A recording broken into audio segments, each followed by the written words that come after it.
अगर जिंदगी हो तेरे संग हो, अगर जिंदगी हो तेरे संग हो। आप सभी का स्वागत है आपके अपने YouTube चैनल मैथ मस्ती पर। दोस्तों मैं हूं विपिन यादव। आज पढ़ाने वाला हूं डिस्काउंट, और उस अंदाज में जैसा कि आप मुझे जानते हैं हर बार, बहुत ही मजा आने वाला है। आज के इस क्लास में गर्दा उड़ा के रख दिया डिस्काउंट को। चलिए बढ़ते हैं इस क्लास में, और एकदम बेसिक से छोटी छोटी चीजें मैं आपको बताते हुए और क्वेश्चन करवाने वाला हूं। आपको कुछ भी नहीं आता है फिर भी आसानी से समझ में आएगा, ये बात पक्का है। और अगर YouTube पर अभी जितने भी क्लास आप जिस टॉपिक का देखना चाहते हैं, लगभग 1200 से ज़्यादा वीडियो मैंने अपलोड कर दिया है, तो कोई भी चैप्टर का आप देख सकते हैं। बढ़ते हैं। और हाँ, ये जो आपका धुरीना पर 499 वाला कोर्स है, अभी लगातार चल रहा है, तो 499 वाला कोर्स में भी आप एडमिशन ले सकते हैं। और इसकी जो वैलिडिटी है 2 साल तक आप देख सकते हो, वहाँ पर टेस्ट दे सकते हो, प्रैक्टिस कर सकते हो, और आप पूरे चैप्टर को भी पढ़ सकते हो। तो चलिए आगे बढ़ते हैं और मजा लेते हैं। और ये क्लास का लिंक नीचे मैंने डिस्क्रिप्शन में दे दिया है, कहाँ से एडमिशन लेना है, कैसे लेना है, तो नीचे डिस्क्रिप्शन बॉक्स में आपको उसका लिंक मिल जाएगा। धुरीना ऐप पर पूरा कोर्स अवेलेबल है, ठीक है। चलिए बढ़ते हैं।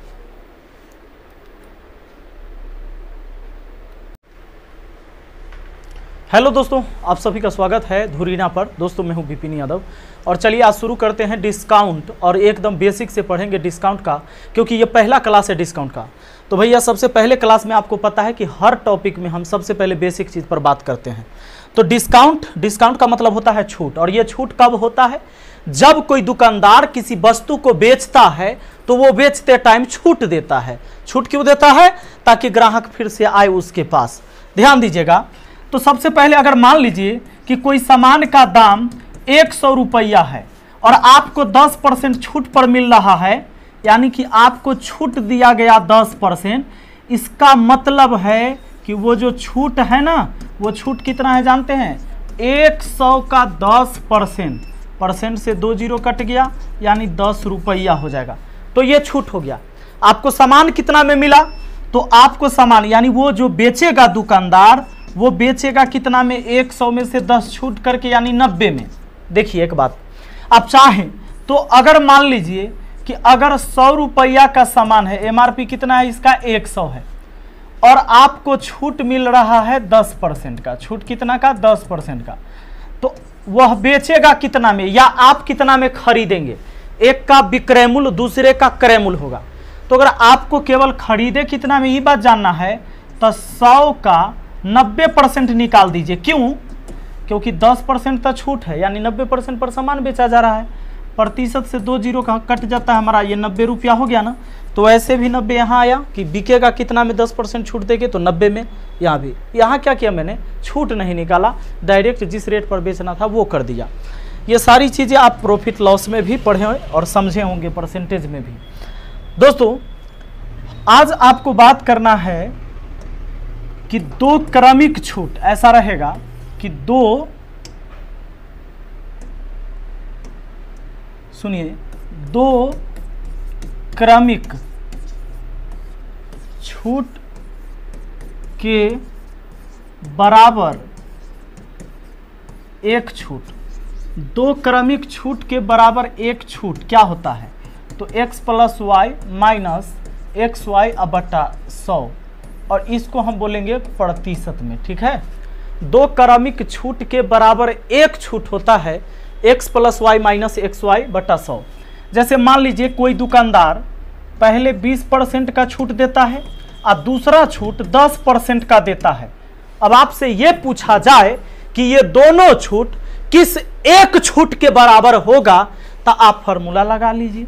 फार्मूला है आपका, तो 20 + 10 माइनस 20 गुना 10 अब बट्टा में हमारा 100% हो जाएगा। देखिए x + y माइनस XY बटा 100, ये प्रतिशत है ना, ठीक है। अब देखिए ये 2 जीरो से 2 जीरो कट जाएगा, 20 और 10 हो जाता है जोड़ के 30, माइनस 2 एकम 2, और इतना को हम परसेंट में ही कहेंगे। तो 30 में से 2 गया तो कितना हुआ? 28%। ये 28% हुआ।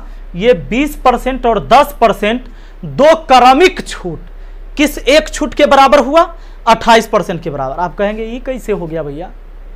ये कैसे हो गया कि एक बार 20% छूट, एक बार 10% छूट, तो होना चाहिए 30% ना छूट।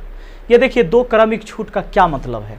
इस दो क्रमिक छूट का मतलब है, देखिए देखिए देखिए, ये लगातार छूट कैसे मिलेगा। अगर मान लीजिए कोई सामान बेचा जा रहा था, यानी उसका MRP 100 रुपया है, ये मान लीजिए, ये आप मान के चलो, अच्छा कुछ भी लेके कर सकते हो, 100 ही नहीं, 100 रुपया का सामान अगर ये दो क्रमिक छूट पर दिया जा रहा है, इसका मतलब क्या है, देखिए देखिए देखिए, पहला छूट जो होगा, फर्स्ट छूट दोस्तों 100 रुपया पर 20% होगा, यानी 20 रुपया छूट होगा, काहे कि प्रतिशत से 2 जीरो कट गया, तो 20 रुपया होगा। अब सेकेंड छूट क्या होगा जानते हैं? सेकेंड छूट होगा 100 का अब 10%, और सॉरी 100 का नहीं, क्योंकि सामान पर तो एक बार छूट हो गया 20 का, तो उस सामान का दाम कितना रह गया, अरे उसका अब जो दाम रह गया, 100 में से 20 छूट हो गया, तो अब दाम रह गया 80। तो दूसरा छूट जो होगा, अरे सेकेंड छूट अब 80 पर न होगा, क्योंकि पहले तो 20 रुपया छूट हो गया तो सामान के दाम बच गया 80, अब 80 का 10% फिर छूट मिलेगा, प्रतिशत से 2 जीरो कटेगा, 8 रुपया फिर छूट। बताइए, एक बार 20 का छूट, एक बार 8 का छूट, दोनों मिलाकर हो गया ना 20 8 28 रुपया का छूट। और डायरेक्ट यहां भी निकाले थे 28%, 100 का 28% निकाल कर देखिए 28 ही तो होगा, 100 का 28% क्या होगा, 28 रुपया तो होगा। कहाँ दिक्कत है, समझ में आ गया है? तो चलिए, दो क्रमिक छूट के बराबर एक छूट होता है, वो छूट होता है x + y - xy बटा 100%। दोस्तों आप चाहो तो इसको ऐसे भी काम कर सकते हो। देखो आपको क्या करना है, अपना मन से 100 मान लेना है। आपका दो छूट था, एक 20% और एक 10%, ठीक है? तो 100 में 20% छूट दे दीजिएगा तो 80% पर बेचना है, और फिर 10% छूट दे देना है तो 90% पर बेचना है। और क्या करना है, ये देखना है कि छूट देने के बाद वो वैल्यू क्या हो जाएगा, तो प्रतिशत से 2 जीरो कटेगा, प्रतिशत से 2 जीरो कटेगा, यानी वो वैल्यू हो जाएगा 72। अब 100 से 72 हो गया तो छूट कितना हुआ, 100 में से 72 घटा के देख ना लीजिए कितना हो गया, 28। इसको प्रतिशत में कहिए कि 28% छूट हो गया। ना आया समझ में? बड़ा आसान है ना, कैसे आएगा समझ में? सुनिए, अब मान लीजिए कि 3 छूट है, एक 20% का, एक 10% का, और एक है आपका मान लीजिए 25% का। तो ये तीनों छूट किस एक छूट के बराबर है? ये तीनों छूट किस एक छूट के बराबर है? अगर ये बात जानना है तो सुनिए ना, आप 100 लिख लीजिए, 100 वैल्यू, और 100 का क्या करना है, 20% तक छूट देंगे तो 80% यहाँ लिख देंगे, 80%, फिर 10% छूट देंगे तो 90% लिख देंगे, फिर 25% छूट देंगे तो 75% लिख देंगे। यानी 3 छूट के बाद वो चीज हो जाएगा कितना? सुनिए, प्रतिशत से 2 जीरो काटिए, प्रतिशत से 2 जीरो काटिए, अच्छा 8 नमा 72 हो गया ये वाला, गुना 75%, इसका मान 3/4 लीजिए, 4 से काट सकते हैं, सॉरी 4 से काट सकते हैं, कितना बार में, 18 बार में, 18 चौके 72, तो 18 तिया कितना हो गया, 54। तो वो वैल्यू हो गया 54। तो छूट कितना हुआ, छूट कितना, माने अगर 100% कोई वस्तु का कीमत है तो वो हो जाता है अब 54%। ऐसे सोचना है कि अगर उसका वैल्यू 100% रहा होगा तो छूट 3 छूट होने के बाद अब 54% हो गया, तो छूट कितना हो गया भाई, तो 100% में से 54% घटा दीजिए, यानी छूट हो गया 46%। ये बात आपको आसानी से आ गया होगा समझ में।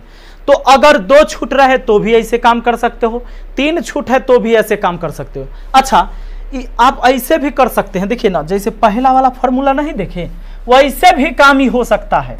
देख लीजिए कैसे, आपको पता है कि 2 क्रमिक छूट के एक समतुल्य छूट x + y - xy बटा 100, ये प्रतिशत में, ये फॉर्मूला है ना 2 क्रमिक छूट का। तो पहले इन दोनों का निकाल के देखते हैं। तो आपको पता है 20 + 10 - 20 गुना 10 बट्टा 100% में 2 जीरो से 2 जीरो कटा, 20 और 10 30, 30 में से 2 गया 28% हुआ। अब देखिए ये दोनों मिलकर हुआ 28% छूट के बराबर, एगो बचल है 25%, इसको और इसको फिर से रगड़ देंगे इस फार्मूला पर। तो लीजिए 28 + 25 माइनस 28 गुना 25, अब बट्टा में होएगा 100%। 25 चौका 100 कटा, 4 सत्ते 28 कटा। देखिए 28 और 25 कितना होता है 53, 28 25 होता है 53, अब 53 में से 7 घटा दीजिए ना, हो जाएगा 46। बात करते हैं तो हो गया। आप चाहो तो ऐसे भी कर सकते हो या वैसे भी कर सकते हो, जैसे मन करे वैसे करिए। देखिए एक बात, अब यहां पर इतना बात के बाद एगो बात सुनिए। कभी कभी क्या सवाल कहेगा जानते हैं, कहेगा कि एक दुकानदार और फिर एक और दुकानदार, यानी 2 दुकानदार। पहला दुकानदार 20% और 10% का 2 क्रमिक छूट देता है, और दूसरा दुकानदार 25% और 5% का छूट देता है। तो जरा बता दो मुझे कि इसमें से कौन सा छूट ग्राहक के लिए सबसे ज्यादा लाभदायक होगा। आपका दिमाग घूम जाएगा, आप कहिएगा 20 और 10 30 तय हो हुआ 30, अब 25 और 5 30 ये भी हो गया नहीं। तो आपको तो लगता है कि दोनों छूट बराबरे हुआ, तो कौन ग्राहक के लिए ज्यादा लाभदायक है, कौन मारे। अब आप क्या करेंगे, आप हो सकता है कि आपको लगेगा ना ना नहीं सवाल तो गलत है, या आपको लगेगा कि इनमें से कोई नहीं, मार दीजिएगा आंसर। ऐसा नहीं। अब देखिए देखिए देखिए, जबकि बात है नहीं 20 दहाई 200, 25 5 125, ज्यादा गुणनफल ये कम छूट, और कम गुणनफल ज्यादा छूट। ई वाला ना ग्राहक के लिए ज्यादा लाभदायक है, ई वाला। कहिएगा ये कैसे आप जान गए डायरेक्ट। ये देखिए आपको भी सिखा देते हैं डायरेक्ट कैसे जाना जाता है। देखिए आज, अब देखिए ऐसी चीज़ों को दोस्तों आपको क्या करना है देख लो। 20% और 20% और कितना है आपका 20% और 10%, और एक है आपका 25% और 5%। अच्छा ये जोड़ के दोनों बराबर हो रहा है, इसीलिए आपको शक होगा। देखिए आपको करना क्या है, फार्मूला लगा देना है x + y - xy बट्टा 100। ये बाद में हम बताएंगे अभी कि हम कैसे जाने थे, लेकिन अभी चेक करके बताते हैं आपको। देखिए ये वाला छूट ज़्यादा लाभदायक होगा किसके लिए, ग्राहक के लिए। ठीक है, तो देखो अगर इसको लगाते हैं पहला वाला को इस फार्मूला पर, तो आप लिखोगे 20 + 10, अरे 20 + 10 - 20 गुना 10, अब बट्टा में कितना तो 100। अब देखिए 2 जीरो से 2 जीरो कटा, 20 और 10 30, 30 में से 2 गया 28%। सुनिए 28% तय हो गया। अगर इसको निकाल के देखते हैं इसी फार्मूला से, x + y - xy बट्टा 100% है ना, इसी फार्मूला से बनाकर जरा देखो तो। अब देखो आप यहां रखोगे 25 + 5 - 25 गुना 5 अब बट्टा में 100%। 25 5 हो गया 30। अब देखो माइनस 25 5 125, नीचा से 2 जीरो हटाना है, तो 2 अंक बाद दशमलव सटाना है।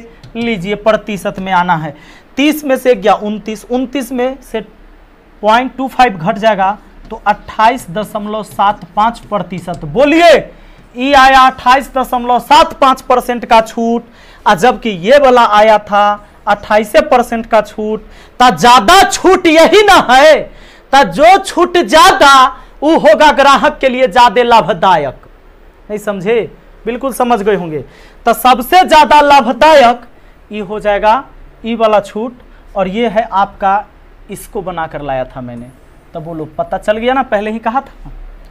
अब आप एग्जाम में इतना तामझाम नहीं करिएगा इसे सवाल के लिए। आप क्या करिएगा, गुना करके देखिएगा 20 दाई 2 से, हाँ लेकिन ये जोड़ के बराबर हो रहा है तभी सब काम करिएगा। 20 और 10 30, 25 5 30, इसी में कंफ्यूजन होता है। तब 20 दहाई गुना करिए तब 200, और 25 5 125। तो जिसका गुणनफल कम वो होगा ज्यादा लाभदायक ग्राहक के लिए। काहे काहे कि गुणनफल कम, तो यहाँ कम में घटा, इसमें 20 दहाई 200 हो जा रहा था, यहाँ 125 हो जा रहा था, तो इसमें ज़्यादा घट गया, इसीलिए ये कम हो गया मान, इसमें कम में घटा, इसीलिए मान हो गया ज़्यादा। बात आए समझ में, इसलिए ऐसा हुआ। अब आइए, अब एक चीज़ और आपको सीख जाना जरूरी है। सीपी का मतलब होता है कॉस्ट प्राइस, यानी कि वस्तु का क्रय मूल्य ना, और एसपी का मतलब होता है सेलिंग प्राइस, यानी कि हो गया ये विक्रय मूल्य। लीजिए, दोनों जगह इंग्लिश से लिखा गया है, जबकि इंग्लिश हमको इतने नहीं आता है। देखिए, ये हो जाता है विक्रय मूल्य, ठीक है। तो क्रय मूल्य और विक्रय मूल्य आपको पता। अब सुनो, अब प्रतिशत में लाभ या प्रतिशत हानि, इसमें छोटा छोटा चीज़ थोड़ा सा ज़रूरत है हमें, हानि, इसका निकालेंगे हम हमेशा होल वैल्यू। होल वैल्यू कैसे? जैसे 10% लाभ है तो 10% का मान होता है 1/10, लाभ रहे तो जोड़ देना 11/10 लिखना। अगर सुनो, अगर यही मान लो 20% हानि रहता है और इसका होल वैल्यू, तब 20% के मान 1/5 हानि है तो घटाइए, 5 में गया 4, नीचा वाला जीव काटे 4/5। अब कहिएगा ऐसा काहे सिखा रहे हैं? आइए इसके बारे में बताते हैं कि काहे सिखा रहे हैं। दोस्तों, ये होल वैल्यू हुआ 11/10, लेकिन जब हम कहेंगे कि इसका उल्टा गुना, तो 10 ऊपर 11 नीचे करके गुना करिएगा। जब हम कहेंगे 20% हानि का होल वैल्यू निकाल के उल्टा गुना, तब 20% का मान 1/5, हानि है तो 4/5, उल्टा का मतलब होता है 5/4, और सीधा का मतलब सीधा 4/5, ठीक है। अब देखिए इसका यूज कहाँ होगा। मान लिया जाए कि कोई वस्तु का क्रय मूल्य आपको पता है कि 500 रुपया है, 500 में आपने क्या किया है, खरीदा है, और आप चाहते हैं कि इसको 10% लाभ पर बेचना, आप चाहते हैं 10% लाभ पर बेचना, तो बताइए उस वस्तु का विक्रय मूल्य कितना होगा? 550, जान गए होंगे। देखिए 10% का मान 1/10, इसको जोड़ के 11/10 लिख दिया होल वैल्यू। आपको 500 रुपया क्रय मूल्य है, आपको पता करना है विक्रय मूल्य, तो सीधा गुना करना 11/10 से, 0 से 0, 11 5 55, 550 हो गया। और यही 550 अगर केवल आपको पता रहे, यही 550 आपको पता रहे कि यहाँ पर देखिए, चलिए इसको भी मिटा देते हैं। हाँ, अगर ये विक्रय मूल्य रहता हमको 550 पता, ठीक है, लाभ हमको पता था कितना, 10% का, पूछ लेता कि भाई सीपी क्या होगा, है? क्या पूछ लेता कि सीपी क्या होगा, तो 10% का मान 1/10, इसको जोड़ते 11/10 हुआ, अब 550 विक्रय मूल्य है। सुनो, आपको ABCD पता है, ABCDEF ना पता है, आगे होता है कहीं S मतलब समझिए सेलिंग प्राइस, C मतलब समझिए कॉस्ट प्राइस। अब हमको S पता है, SP पता है यानी S पता है, और CP पता करना है यानी C पता करना है। सुनो, आप यहां पर हो, अभी S पर हो, विक्रय मूल्य मालूम होने का क्या मतलब, SP मालूम होना, S पता है, C पर जाना है, C पीछे ना होगा, ये ABCD वाला रास्ता पकड़ के आइए, C पीछे होगा तो उल्टा जाना होगा, यानी आपको क्या करना है, उल्टा गुना करना है, 10 ऊपर 11 नीचे, 11 5 55, यानी हो गया आपका 500, निकल के आ गया ना। चलिए अब देखते हैं, अब इतना बात से काम बन जाएगा। सुनिए, सवाल पर आते हैं डायरेक्ट, मजा आ जाएगा। सवाल है पहला, किसी वस्तु का मूल्य कितना प्रतिशत बढ़ाकर अंकित किया जाए कि अंकित मूल्य पर 20%, 10% के क्रमिक छूट देने के बाद भी 8% का लाभ हो। इस सवाल बहुत ही फेमस सवाल है, बहुत ही जबरदस्त सवाल है, और ऐसा सवाल बहुत बार एग्जाम में आया है और आएगा। ऐसा सवाल जब भी कह देगा, कोई नामों कह देगा कि इकबाल अपने वस्तु पर कितना मूल्य अंकित करे, या कहेगा इकबाल अपने वस्तु का दाम कितना बढ़ाकर अंकित करे, कितना अंकित करे या कितना बढ़ाकर अंकित करे, दोनों बात अलग है। कि इतना % छूट देने के बाद भी इतना % का लाभ हो जाए, ऐसे सवाल के टाइप को समझिए कैसे बनाना है। यहां तक दूगो छूट है, तब पहले ही दोनों छूट किस एक छूट के बराबर, तो x + y - xy/100%, ई फार्मूला से पता कर लेंगे, ये तो आ जाएगा 28%। क्या कि अभी आप खूब देखे हैं ये बात। यहाँ आप लिखोगे 20 + 10 - 20 गुना 10/100, लो 20 और 10 30 में से 2 गया, तो 28% छूट। आपको क्या करना है, सुनो, इस 28% का क्या करना है, देखिए 28% का मतलब है बट्टा में 100, 4 से कटा 7 बार में, 4 से कटा 25 बार में, छूट है घटा दो, 25 में से 7 गया 18/25, 18/25। आपको लिख लेना है वो छूट का वैल्यू, 18/25 लिख दिए। अब बराबर का चिन्ह देना है। 8% अगर आप लाभ कमाना चाहते हैं तो यहां लिखिएगा 108%। अगर आप चाहते हैं 20% लाभ कमाना तो लिखिएगा 120%। अगर आप चाहते हैं 5% हानि कमाना तो यहां लिखिएगा 5 घटा के 100 में से 5 घटा के यानी 95 लिखिएगा। सुनिए, 18 चौके 72, 18 पचे 90, 18 छक्के 108, इधर कुछ नहीं तो 1, अब 25 जाके गुना हुआ, 25 छक्के 150। दोस्तों उस वस्तु का दाम 150% छापना है। पहले जितना दाम रहा होगा उसका 150%, यानी पहले अगर 100 रुपया रहा होगा तो अब 150 रुपया छापिए। सवाल क्या कहा है कि कितना बढ़ाकर अंकित करें। 100% तक कोई भी वस्तु का दाम होता है तो आपको जो बढ़ाकर छापना है वो केवल 50% बढ़ाना है, क्योंकि 100 से ये कितना ज्यादा, 50 ज्यादा है तो 50% ज्यादा छापना है। अगर 130 आता तो यानी कि 30% ज्यादा छापना है। ठीक है, चलिए अगला सवाल देखते हैं। अगर मान लीजिए कि यही सवाल में आपको कोई वैल्यू दे ले रहता, आपको कह देता कि सुनो ना, सुनो, इस वस्तु का दाम 500 है, पहले दाम 500 था तो नया दाम कितना छापा जाए, तो 500 का 150% और का प्रतिशत से 2 जीरो काट देंगे, 15 पचे 75, 750 छापना है नया दाम। कितना बढ़ाकर छापना है तो इसका 50% निकालते यानी 250 बढ़ा के छापना है। सीधे कितना छापना है तो 750 छापना है। ठीक ना, आगे बढ़ते हैं। देखिए अगला सवाल देख लीजिए, दूसरा सवाल, दूसरा सुनिए, सवाल क्या कहता है। कहता है किसी वस्तु का लागत मूल्य 1000 रुपए है, उस वस्तु पर कितना मूल्य अंकित किया जाना चाहिए कि अंकित मूल्य पर 20% और 30% के क्रमिक छूट देने के बाद भी 12% का लाभ प्राप्त हो। दोस्तों एक बात ध्यान देना, यहां पर क्या कहता है, किसी वस्तु का लागत मूल्य 1000 रुपया है, उस वस्तु का लागत मूल्य है 1000, उस वस्तु को बनाने में 1000 रुपया लग गया है। कहता है कि सुनो, 20% और 30% के क्रमिक छूट देने के बाद भी 12% का लाभ हो, इसका नया दाम हम क्या छाप दें। सुनिए, आपको 2 छूट है ना, तो फार्मूला से निकालिए, 20 + 30 - 20 × 30, अब बट्टा में लिख लीजिए 100। अब रुकिए, ये 2 जीरो से 2 जीरो काटिए, 20 और 30 हुआ 50 माइनस 2 3 6 घट के हो गया तो 44% हो गया। अब इसका होल वैल्यू निकालना है। दोस्तों 44% छूट देना है। ये 20% और 30% 2 क्रमिक छूट जो हुआ वो 44% छूट के बराबर हुआ। लीजिए होल वैल्यू निकाल लो इसका, 44% मतलब बट्टा में 100, 4 से कटा 11 बार में, 4 से कटा 25 बार में, छूट हो गया 25 यानी 14/25। दोस्तों आपको यहाँ लिख के लाना है 14/25, 14/25। अब बराबर में क्या लिखेंगे, जितना प्रतिशत लाभ कमाना हो उतना। 12% का लाभ प्राप्त हो तो 112% लिख दीजिए।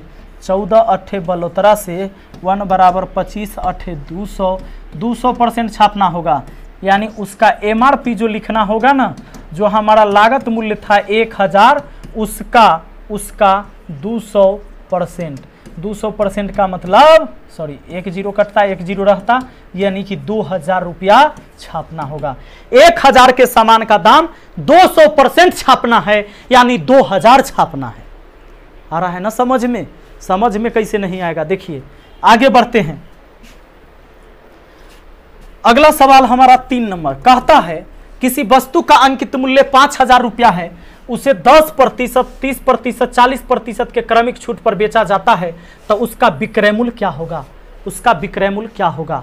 सुनिए, कहता है किसी वस्तु का अंकित मूल्य 5000 है और 10%, 30%, 40% के क्रमिक छूट पर बेचा जाए तो उसका विक्रय मूल्य, अरे उसका तो 5000 दाम है ये है और छूट देना है 3 गो, तो पहले 10% छूट दीजिएगा तो 90% का मान निकालना है, फिर 30% छूट दीजिएगा तो 70% पर बेचना है, अब फिर 40% छूट दीजिएगा तो 60% पर बेचना है। और का हो गया।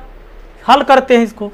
प्रतिशत से 2 जीरो काटिए, प्रतिशत से 2 जीरो काटिए, प्रतिशत से 2 जीरो काटिए। 5 नमा 45, 7 छके 42, सब गुना कर दीजिए ना। यहाँ पर 5 नमा कितना हो गया 45, 7 छके हो गया 42, गुना कर देंगे। चलिए 10% तो पहले लिखे 90%, 30% तो 70%, 40% तो 60%। छूट पर बेचा जाए तो उसका विक्रय मूल्य क्या होगा, इसको गुना कर सकते हैं दोस्तों। 45 दूना हो जाता है 90, 45 चौके हो जाता है 180, लो 0, 8 नमा 72 के 2 हासिल, सॉरी इसको तो जोड़ना है 0, 9 8 17 के साथ, 17 के साथ हासिल 1, 1 का 1 2, यानी हमारा जो हो जाएगा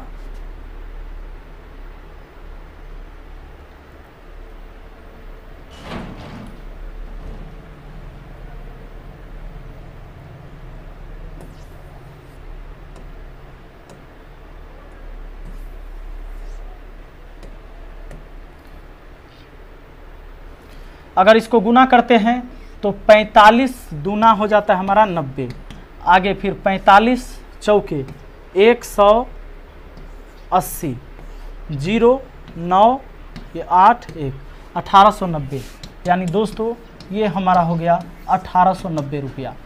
यानी कि अगर 5000 के सामान को 10%, 30% और 40% के क्रमिक छूट पर बेचा जाएगा तो उस सामान का दाम कितना हो जाएगा 1890 हो जाएगा। ठीक है, अगला सवाल देख लेते हैं। चौथा कहता है एक रेडियो के लिए 2 व्यापारी एक ही मूल्य का विज्ञापन देते हुए एक व्यापारी 25%, 5% का क्रमिक बट्टा तथा दूसरा व्यापारी 20% और 10% के क्रमिक बट्टा देता है। बताएं कि कौन सी बट्टा श्रेणी ग्राहक के लिए अधिक लाभप्रद होगा। ठीक है, आइए, एक रेडियो के लिए 2 व्यापारी एक ही मूल्य का विज्ञापन देता है। एक व्यापारी कहता है कि भैया 25% और 5% का हम छूट देते हैं। एक दूसरा व्यापारी कहता है सुनिए हम कम थोड़े हैं, हम देते हैं 20% और 10% का छूट। तब पूछता है क्रमिक बट्टा देता है, तो कौन सा बट्टा श्रेणी ग्राहक के लिए अधिक लाभप्रद होगा। एक बात बताओ, मैंने अभी बताया था कि ऐसे सवाल जब एग्जाम में आते हैं तो बनाने की जरूरत है ही नहीं, ये बन जाता है। इसको गुना कर दो 125 हुआ %, और इसको गुना कर दो तो 200 हुआ, क्योंकि 25 5 30 था, 20 और 10 30 था। ये 200 वाला कम लाभदायक होगा, क्योंकि इसमें ज़्यादा घट जाएगा ना, जब फार्मूला पर रखेंगे तो ये नहीं होगा, ये सबसे ज़्यादा लाभदायक होगा ऑप्शन ए। सॉरी, पहला दुकानदार ज़्यादा छूट दे रहा है ग्राहक को। ठीक है, चलिए आगे बढ़ें। और वो पीछे पढ़ा भी दिए थे। 5 नंबर, एक कंपनी 400 रुपये के ट्रांजिस्टर को 10% के बट्टे पर बेचती थी। बिक्री बढ़ाने के लिए अतिरिक्त बट्टा घोषित किया जिससे कि ट्रांजिस्टर 320 रुपया में बेचा जा सके। अतिरिक्त बट्टा ज्ञात कीजिए। सवाल क्या कह रहा है जानते हैं? सवाल बड़ा मजेदार है। एक कंपनी 400 रुपये के ट्रांजिस्टर को बेचती है और 10% के बट्टे पर बेचती है। इसका मतलब जानते हैं कि वो कितना में बेचती है? वो अभी 400 का 10% बट्टा देती है तो 90% पर बेचती होगी, यानी 9 चौके 36, 360 रुपया में बेचती होगी। 10% छूट देने का मतलब है कि वो 360 रुपया में वह कंपनी ट्रांजिस्टर बेच रही है भाई। अब कहता है सवाल कि एगो बात बताइए, बिक्री बढ़ाने के लिए अतिरिक्त बट्टा घोषित करना है और जबकि 320 रुपया में बिकना चाहिए तो कितना और छूट दे दिया जाए ना बताइए। इधर आइए, 320 रुपया में बेचना चाहते हैं, जबकि पहले 360 में बेच रहे थे, अब 320 में बेचना चाहते हैं, यानी 40 रुपया के छूट देना चाहते हैं। यही बात तो है। अब ये 40 रुपया का छूट आप कितना पर दीजिएगा? 320 पर कि 360 पर? 320 पर। दिमाग खराब है। 320 पर 40 छूट दीजिएगा, गड़बड़ाइए जाएगा। 320 में तो बेचना है, आप 360 में छूट दे रहे हैं 40 का, तब 320 में बिकेगा।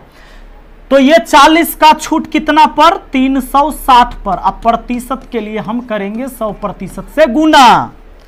आइए 0 से 0, 4 नामा 36, 9 से 100 में भाग देंगे 11.1/9%। ये पुनः छूट जो हुआ पुनः छूट 11.1/9% का, ई वाला दूसरा का छूट, ई छूट देना पड़ेगा। आइए अगला सवाल पर आ जाइए। सवाल क्या कहता है देखिए, बड़ा मजेदार क्वेश्चन है भाई साहब। छठा, एक रूम कूलर जिसका अंकित मूल्य 1600 रुपया है, एक रूम कूलर जिसका अंकित मूल्य कितना है? 1600 रुपया है। एक फुटकर विक्रेता को 25%, 15% के क्रमिक बट्टे पर मिलते हैं। फुटकर विक्रेता चाहता है कि वह अपने अंकित मूल्य पर 10% का बट्टा देकर भी 20% का लाभ कमा ले। बताएं कि वह रूम कूलर पर नया मूल्य क्या अंकित करेगा। एक बात बताइए, सवाल तो बड़ा जबरदस्त है। एक रूम कूलर जिसका अंकित मूल्य 1600 रुपया है, एक रूम कूलर है जिसका एमआरपी है 1600 रुपया। एमआरपी कितना है? 1600 रुपया। एक फुटकर विक्रेता को 25% और 15% के क्रमिक बट्टे पर मिलता है। अब जान लीजिए कि वो कितना में खरीद लाता होगा। ये फुटकर विक्रेता, फुटकर विक्रेता का सीपी यानी क्रय मूल्य 1600 का, तो ये 1600 अंकित मूल्य था, वो 25% और 15% के क्रमिक बट्टे पर उसको मिला है। तो 1600 का 25% छूट हो गया तो 75% पर खरीदेगा, ठीक बात है। और फिर 15% छूट हो जाएगा तो वो 85% पर खरीदेगा। दोस्तों प्रतिशत से हम 2 जीरो काट देंगे। अब ये 16 गुना हमारा हो गया 75 गुना 85% का मान 17/20। अब अगर हम काटें तो 4 से काट सकते हैं, 4 से काट सकते हैं 5 बार में, 4 से काट सकते हैं 4 बार में, 5 से इसको काट सकते हैं 15 पचे 75। अब देखिए 15 चौके 60, 60 गुने 17, तो 60 गुने 17 कितना हो जाता है भैया? 60 गुने 17 हो जाएगा 17 छक्के 2 तर से 102 यानी 1020 रुपया। दोस्तों अब इस बात को आपको समझना है कि 1020 रुपया में वो आदमी खरीद लिया। कौन? फुटकर विक्रेता। अब वो चाहता क्या है जानते हैं कि कहता है कि फुटकर विक्रेता चाहता है कि वह अपने अंकित मूल्य पर 10% का बट्टा देकर भी 20% का लाभ कमा ले। तो बताइए कि रूम कूलर का नया मूल्य अंकित क्या करना पड़ेगा? 1020 में खरीद लिया है, अब वो चाहता है कि 10% और 20% का बट्टा देकर भी हम बेचेंगे और तब लाभ कमा लेंगे। कितना का जानते हैं? सॉरी 10% का बट्टा देकर भी 20% का लाभ कमा ले, ये वो चाहता है। तो एक बात बताइए, 10% बट्टा कमाना चाहता है ना, 10% बट्टा कमाना चाहता है तो एक काम करिए, नया दाम हम मान लेते हैं कि x रुपया छापे और नए दाम से 20%, चूंकि x रुपया छापेगा 10% का बट्टा देगा तो बेचेगा 90% पर और बेचेगा तो 20% का लाभ कमाएगा। इसका होल वैल्यू निकाल लीजिए। 20% का मान कितना? 1/5, लाभ है तो जोड़ दीजिए कितना हो जाएगा? 6/5। अब x का 90% पर बेचेगा तो ये विक्रय मूल्य हुआ, और जब इसको उलट के गुना कर दीजिएगा 5/6 से, 5 ऊपर 6 नीचे, तब क्रय मूल्य हो गया। जबकि उस फुटकर विक्रेता का क्रय मूल्य कितना? 1020। काम हो गया। अब चलिए तो x गुना ये हो गया हमारा 9/10 गुना 5/6 बराबर हो गया 1020। तो अगर इसको हम भाग देते हैं तो 5 से काट सकते हैं, 5 दूना 10, 5 दूना 10, 5 चौके 20, 204 बार में। अब देखिए, अब 9 से अगर काटते हैं 4 2 6 नहीं कटेगा, 3 तिहाई 9, 3 दूना 6, 3 से इसको काट सकते हैं, 3 छक्के 18, 3 अठे 24। अब x बराबर 10 दूना 20, ये 20 गुना 68 उधर, तो x की वैल्यू कितना हो जाएगा? 68 दूना 8 दूना 16, 6 दूना 12, 1 13 और 1 0, 1360 रुपया। तो दोस्तों उसको छापना होगा 1360 रुपया इस वस्तु का दाम। जिस वस्तु का दाम पहले 1600 था वो खरीद के लाया 25% और 15% के छूट पर। जब खरीद के लाया, अब 10% का लाभ देकर भी 20% का लाभ कमा सकता है, 10% का छूट देकर भी 20% का लाभ कमाएगा जब वो 1360 छापेगा उस वस्तु का दाम। अगला। चलिए, तो दोस्तों मुझे उम्मीद है कि आपको आया होगा आज के क्लास बहुत ही आसानी से समझ में। अगर ये सच में अच्छा लगा है तो इस वीडियो को जरूर लाइक करिएगा। मिलते हैं फिर अगली वीडियो में। Thank you, best of luck.